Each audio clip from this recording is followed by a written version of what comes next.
Turvallisuus, puhtaus, mukavuus. Satutko tietämään jotain niistä vanhoista eläimistä?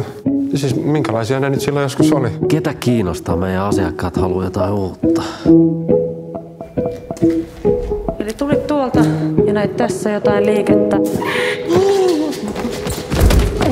No, ilmoita, jos taas kuulet jotakin tai vaikka kompastut yllättäen.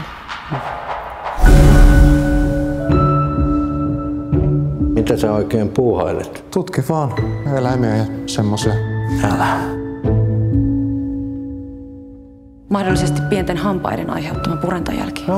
Onko teillä joku uusi malli? Sellainen, joka puree johtoja. Ei.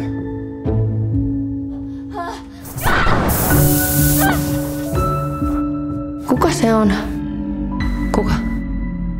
Se, jonka kanssa sä haluat olla eläin. Olet onnellisempi ja elät parempaa elämää sen kanssa vai mitä? Sen tarpeet on kyllä tyydytetty. Se otus pitää eliminoida. Kohta joku helvetin pandemia, täällä kuollaan kaikki. Kokeile. Se on desinfioitu.